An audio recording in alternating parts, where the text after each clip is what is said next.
अष्टम वेतन कमिशन को नहीं आसिला बड़ खबर। 3 मासर एरियर महंगा भत्ता और दरमारे हेब वृद्धि। कर्मचारी आसिला गुड न्यूज। तेबे कौन रही संपूर्ण अपडेट आसतु जानिबा। ता पूर्व चैनल रे नुआ थिले चैनल टी को सब्सक्राइब करी रखंतु एमिति गुरुत्वपूर्ण अपडेट सबुठु प्रथमे पाइबा पई। आउ 2 दिन पर आरंभ हेब एप्रिल मास। नुआ मासरे केंद्र सरकारी कर्मचारी गुरुत्वपूर्ण हेबाकु जाउछि। कारण सरकार एप्रिल रे महंगा भत्ता संपर्क में निष्पत्ति घोषणा करिपारନ୍ତି।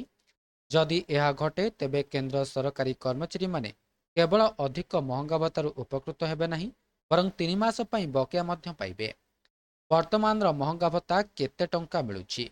वर्तमान केंद्र सरकारी कर्मचारी महंगा भत्ता 58% रही, जहाँ जनवरी जून 2026 अवधि पई वृद्धि पाइबार आशा करा जाउछि।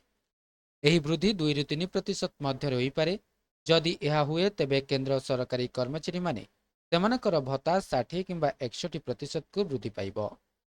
ସାଧାରଣତଃ ସରକାର ହୋଲି ସମୟରେ ଭତ୍ତା ବିଷୟରେ ନିଷ୍ପତ୍ତି ନିଅନ୍ତୁ, କିନ୍ତୁ ଏପର୍ଯ୍ୟନ୍ତ କୌଣସି ଘୋଷଣା କରାଯାଇ ନାହିଁ। ପରିସ୍ଥିତିକୁ ଦୃଷ୍ଟି ରଖି ବର୍ଦ୍ଧିତ ମହଙ୍ଗା ଭତ୍ତା ମାର୍ଚ୍ଚ ମାସରେ ଦରମାରେ ସାମିଲ କରିବା ଏକ ଚ୍ୟାଲେଞ୍ଜପୂର୍ଣ୍ଣ କାର୍ଯ୍ୟ।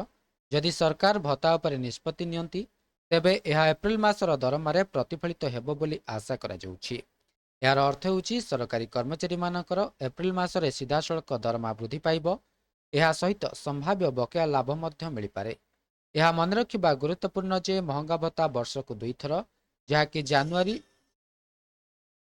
ଏବଂ ଜୁଲାଇରେ ଜାରି କରାଯାଏ। ଏହି ବୃଦ୍ଧିରୁ ପ୍ରାୟ 50 ଲକ୍ଷ କେନ୍ଦ୍ର ସରକାରୀ କର୍ମଚାରୀ ଏବଂ 65 ଲକ୍ଷ ପେନସନଭୋଗୀ ଲାଭ ପାଇବେ। ତେବେ ବକେୟା ଦେୟ କିପରି ଦିଆଯାଏ?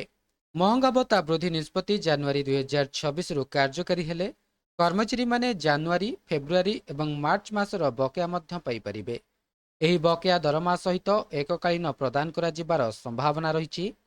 ଉଲ୍ଲେଖଯୋଗ୍ୟ ଯେ ଅଷ୍ଟମ ବେତନ କମିଶନ କାର୍ଯ୍ୟକାରୀ ହେବା ସହିତ କେନ୍ଦ୍ରୀୟ କର୍ମଚାରୀ ଏବଂ ପେନସନଭୋଗୀଙ୍କ ପାଇଁ ମହଙ୍ଗା ଭତ୍ତାର ପ୍ରଥମ ଘୋଷଣା ହେବାକୁ ଯାଉଛି।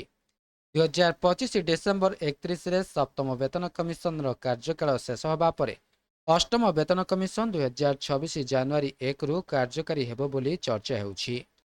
ତଥାପି ଅଷ୍ଟମ ବେତନ କମିଶନର ପୂର୍ଣ୍ଣ ସୁପାରିଶ ଏବେ ବି ପ୍ରସ୍ତୁତ ହେଉଛି ଏବଂ ରିପୋର୍ଟ ପାଇଁ ସମୟ ଲାଗିପାରେ। ସରକାର ବେତନ କମିଶନକୁ 18 ମାସ ସମୟ ଦେଇଛନ୍ତି। ଏହାର ଅର୍ଥ ହେଉଛି 18 ମାସ ମଧ୍ୟରେ ବେତନ କମିଶନ କେନ୍ଦ୍ରୀୟ କର୍ମଚାରୀଙ୍କ ଦରମା ସମେତ ବିଭିନ୍ନ ପ୍ରସଙ୍ଗରେ ସୁପାରିଶ କରିବେ।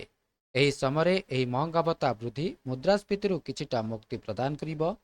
ବିଶେଷଜ୍ଞମାନେ ବିଶ୍ୱାସ କରନ୍ତି ଯେ ଅଷ୍ଟମ କମିଶନ କାର୍ଯ୍ୟକାରୀ ହେବା ପରେ ବିଦ୍ୟମାନ ଡିଏ ନୂଆ ମୌଳିକ ଦରମାରେ ମିଶ୍ରଣ ହେବ ଏବଂ ଏକ ନୂଆ ଗଣନା ଆରମ୍ଭ ହେବ। ଏହା ଥିଲା ସମ୍ପୂର୍ଣ୍ଣ ଅପଡେଟ୍। ଭିଡ଼ିଓଟି ଭଲ ଲାଗିଥିଲେ ଭିଡ଼ିଓଟିକୁ ଲାଇକ୍ କରନ୍ତୁ, ସେୟାର କରନ୍ତୁ ଏବଂ ଚ୍ୟାନେଲଟିକୁ ସବସ୍କ୍ରାଇବ୍ କରିବା ପାଇଁ ଭୁଲନ୍ତୁ ନାହିଁ।